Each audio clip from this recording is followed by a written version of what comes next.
এ না সারাক্ষণ খালি টিভি দেখে, জানো কি জ্বালাতন বলো তো। ওকে আমি টিভি দেখার জন্য নিয়ে এসেছি।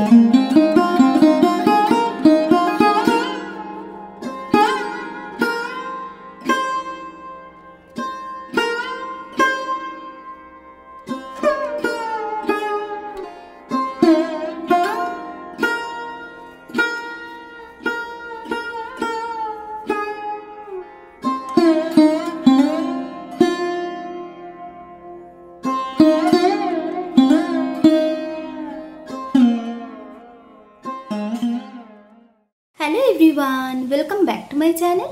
কেমন আছো তোমরা সবাই? আশা করছি সবাই খুব ভালো আছো, আমরাও ভালো আছি। বেশ কয়েকটি দিন ধরেই সূর্যি মামার দেখা মিলছে না। যখন প্রথম এরকম ওয়েদার শুরু হচ্ছিল, মানে মেঘলা মেঘলা ওয়েদার, তখন প্রথম দিন বা তারপর দিন বেশ ভালোই লাগছিল। তবে জানো এখন আর না সেরকম একটা ভালো লাগছে না। এখন কি হচ্ছে বলো তো, একদমই মেঘলা মেঘলা ওয়েদার থাকছে আর যখন তখনই বৃষ্টি নামছে। তো সেই কারণে হয় কি, কাজের এনার্জিও যেন কমই থাকে।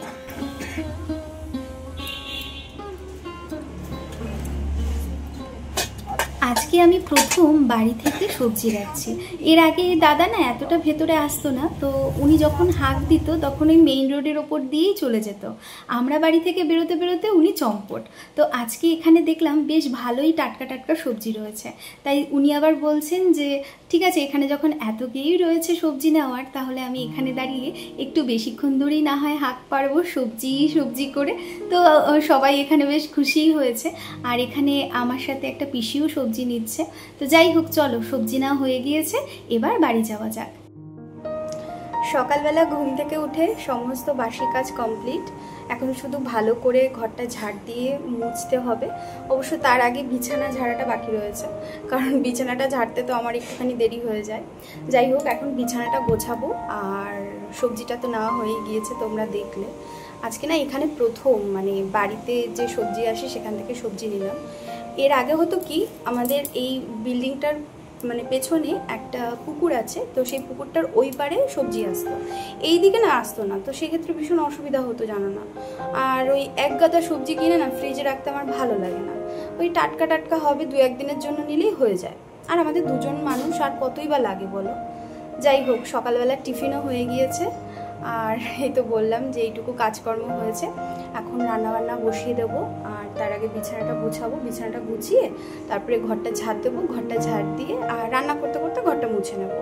তারপরে ঝটাপট করে রান্না করে নেবো। আর আজকে রান্না করব হচ্ছে রুই মাছ করব। কালকে রাত্রিবেলা বাজারে গিয়েছিলাম, রুই মাছ নিয়ে এসেছিলাম। আর তোমাদেরকে আরেকটা জিনিস দেখানোর আছে, জানো? দেখো, আচ্ছা আচ্ছা আচ্ছা, এই দেখো, দেখতে পাচ্ছ? কালকে বাজারে গিয়েছিলাম, তো রাত্রিবেলা বাজার করে আসার সময় বড়বাবু আমাকে এই মাছটা কিনে দিয়েছে। এ না সারাক্ষণ খালি টিভি দেখে, জানো কি জ্বালাতন বলো তো। ওকে আমি টিভি দেখার জন্য নিয়ে এসেছি। কালারটা দারুণ না বলো? একদম পুরো ময়ূরের পালকটা যেরকম হয় সেরকম। সারাদিন একা একা থাকি তো। বিয়ের আগে আমি পাখি পুষতাম, খরগোশ পুষতাম, মাছও পুষেছি। বিয়ের পরেও আমি মাছ পুষেছি শ্বশুরবাড়িতে গিয়ে। আমার ছোট্ট একটা অ্যাকোরিয়াম বানিয়ে দিয়েছিল বড়বাবু সেইখানে। তো ওইটা না আনা হয়নি, ইচ্ছা আছে যে এরপরে বাড়িতে গেলে পর ওই অ্যাকোরিয়ামটা নিয়ে আসবো, তখন আর কিছু মাছ পুষতে পারবো। এই মাছটা কেমন হয়েছে জানিও তো কমেন্ট করে। আসে আসে আসে, মোটে এখানে আসতে চাইছে না। যাই হোক, চলো কেমন হয়েছে আমার এই নতুন বন্ধু কমেন্ট করে জানিও কিন্তু কেমন। আর চলো এখন তাহলে বাকি কাজকর্মগুলো সেরে ফেলি, কারণ তাড়াতাড়ি করে আবার রান্না বান্না কমপ্লিট করতে হবে।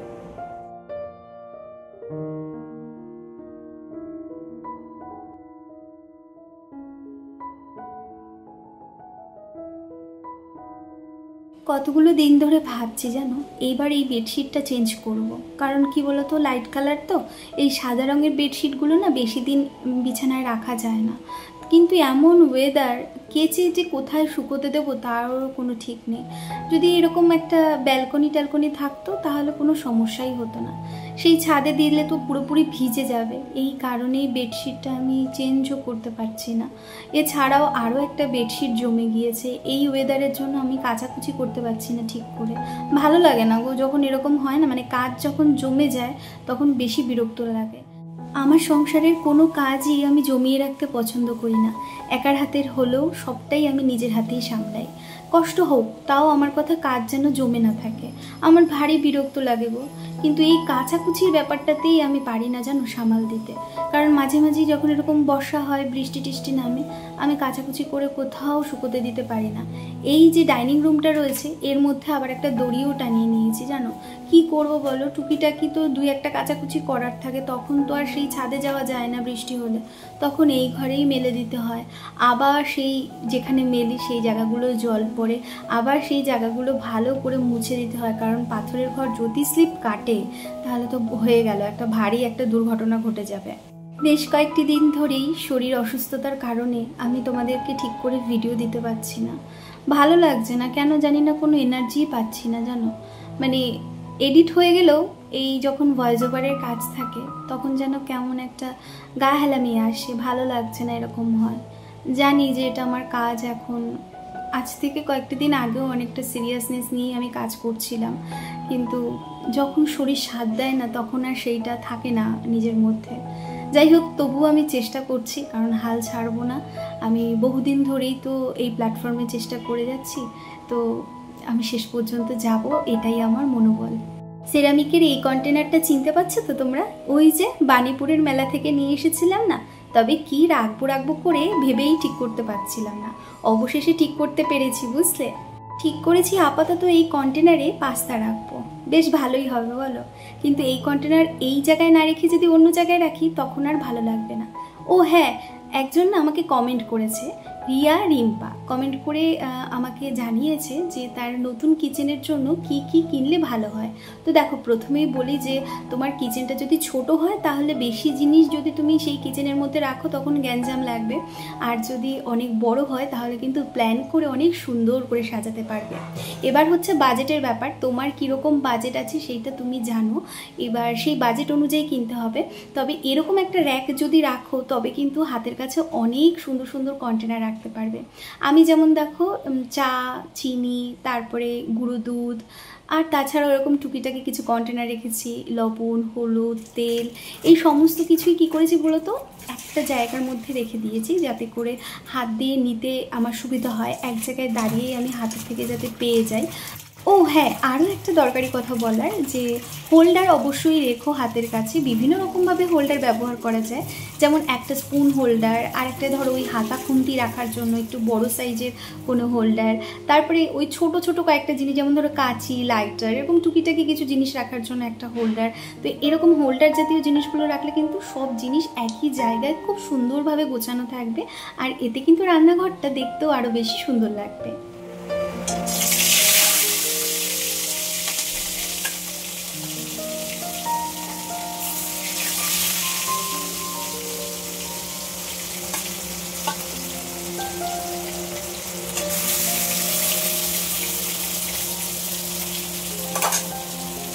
ওদিকে মাছ ভাজা বসিয়ে দিয়েছি, আর এখন ভাবছি সবজিটা তো কাটতে বসবো, তার আগে এই যে সবজির র্যাকটা রয়েছে, মানে সবজির র্যাক বলতে এখানে শুধুমাত্রই আলু, পেঁয়াজ, রসুন এইটুকুই আমি রাখি, আর বাকি সব কিছু তো ফ্রিজেই রাখা হয়। তো সেইটা আগে গুছিয়ে নিচ্ছি, কারণ কালকে তো রাত্রিবেলা বাজার থেকে এই জিনিসগুলো আনা হয়েছিল, তো ওই ব্যাগের মধ্যেই পড়ে রয়েছিল। এখন এইগুলো আগে গুছিয়ে নিচ্ছি, এরপরে ওই রান্না করতে করতে সবজিটাও কেটে নেব। তবে জানো তো, আমার এই কিচেনে সমস্ত জিনিসই কেনাকাটি খুব ভালো হয়েছে। একমাত্র অয়েল কন্টেনার যেগুলো রয়েছে সেইগুলোর ওই মুখের যে ঢাকনাগুলো একদমই বাজে হয়েছে, মানে একদমই ভালো দেয়নি। আমি এটা মিশো থেকে নিয়েছিলাম, আমি বলছি না সব জিনিস খারাপ, মানে ওখান থেকে আমি অন্যান্য জিনিসগুলোও কিনেছি, তবে অয়েল কন্টেনারটা একদমই ভালো হয়নি। তো দেখি, ইচ্ছে আছে নতুন আর একটা অয়েল কন্টেনার নেব। এদিকে একে একে রুই মাছগুলো লাল লাল করে ভেজে নিচ্ছি, আর 2-1 পিস ভাজলেই হয়ে যাবে।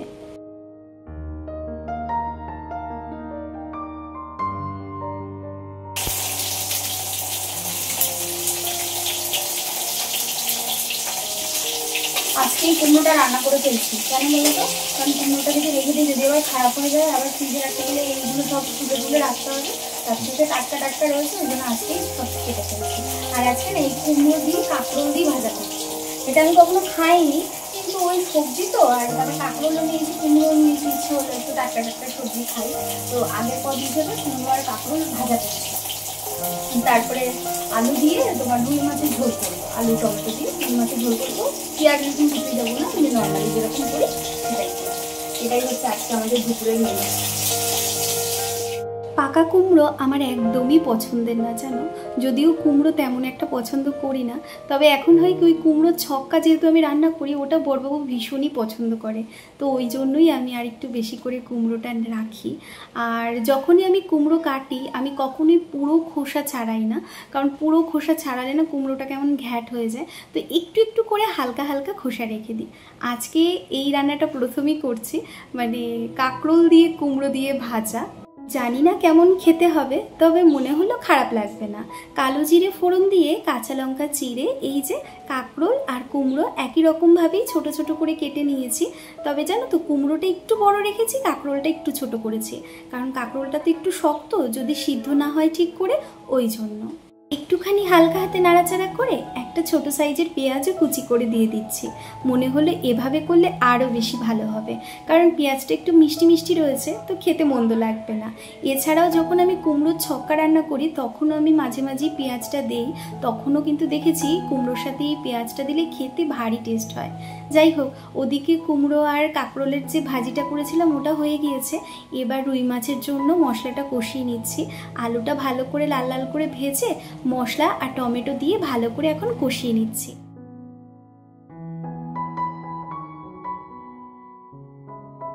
এই ব্লগিংয়ের মাধ্যমেই আমাদের দৈনন্দিন জীবনযাপন, আমার রান্নাবান্না, আমার কাজকর্ম এইগুলো দেখতে তোমরা ভীষণ ভালোবাসো। বেশ কয়েকটা ভিডিওতেই তোমরা অফুরন্ত ভালোবাসা দিয়েছো, যা আমি আশাই করিনি সেটাই আমি তোমাদের থেকে পেয়েছি। তবে বলতে পারো বিগত কয়েকটি দিন ধরে যেহেতু তোমাদেরকে ঠিক করে ব্লগ দিতে পারছি না, তাই আমিও কিন্তু সেরকম একটা ভালো নেই। কোথাও গিয়ে না সেই মানসিক একটা শান্তির অভাব রয়েছে আমার মধ্যে, কারণ এই কাজটা করতে এখন বর্তমানে ইচ্ছে না হলেও কাজটা করতে আমি ভীষণ ভালোবাসি। আর কোথাও গিয়ে যেহেতু মন মানসিকতা ভালো নেই, তাই জন্য মনে হয় যেন শরীরটা আরোই বেশি খারাপ রয়েছে। কিন্তু খুব তাড়াতাড়ি ঠিক করে নেব এরকম একটা মনোভাব আমি নিয়ে এসেছি। এখন সবটাই তোমাদের হাতে আর ঈশ্বরের হাতে, তাই তোমাদের হাতে কেন বললাম সেটাও বলছি। তোমরা একটু পাশে থেকো, কারণ তোমরা যদি একটুখানি লাইক করো, কমেন্ট করো না, আমার ব্লগ বানাতে এখন আরও বেশি ভালো লাগে গো। তাই তোমাদের ভালোবাসা আমার ভীষণই দরকার। রান্না কত দূর হলো? রান্না হয়ে গিয়েছে, আর কিছুক্ষণের মধ্যেই সব কমপ্লিট হয়ে যাবে। ভাতটা এখন গড় দেবো, আর ভাতটা গড় দিয়ে তারপরে ততক্ষণের মধ্যে মাছের ঝোলটা হয়ে যাবে। মাছের ঝোলে হালকা নামানোর আগে একটু ফোঁটা গরম মশলা দেবো, তো হয়ে গেলে পর তারপর ওটাও নামিয়ে ফেলবো। আর ভাতটা তো আবার গড় দিয়ে তারপরে আবার তুলে তারপরে আবার গামলায় করে রেখে দিতে হবে। কি বলতো, এই ভাতটা যেহেতু রাত পর্যন্ত আমরা খাই, মানে দুবার খাই, তো সেই কারণে হয় কি ভাতটা যদি একটু খোলা জায়গায় রেখে দেওয়া হয় তাহলে ভাতটা পুরো ঝুরঝুরে থাকে, ভালো থাকে, খারাপ হয়ে যাওয়ার চান্স থাকে না। আর রাত্রে মোটামুটি তোমার 10:30টার মধ্যে আমরা খাওয়া হয়ে যায়, তো ততক্ষণ পর্যন্ত ভালোই থাকে, কোনো সমস্যা হয় না। চলো এবার এগুলো সব পরিষ্কার করবো, সার্ফ দিয়ে সব পরিষ্কার করবো, যেটা আসলে আমি রোজই করি। তবে মাছ যেদিন হয়, মাছ মাংস 8টি জিনিস যেদিন হয় সেটা একটু বেশি সময় লাগে, একটু বেশি ভালো করে। তো সেগুলো পরিষ্কার করে তারপরে টুকিটাকি বাসন যাপত্র হচ্ছে হবে, আর এই যে হাঁড়ি কড়াই হবে, এগুলো নিয়ে যে স্নান করবো, স্নান করে বেরিয়ে পুজো দেবো, পুজো দিয়ে আর ঘরটাও মোছা হয়ে গিয়েছে, ব্যাস তারপরে খাওয়া দাওয়া করবো। চলো। দারুণ সেন্ট বেরিয়েছে কিন্তু। তাই ভালো হয়েছে সেন্ট? খুব ভালো সেন্ট হয়েছে। খিদে পেয়েছে? হ্যাঁ, এত সুন্দর রান্না হলে তখন তো সেন্টেই খিদে পেয়ে যায়।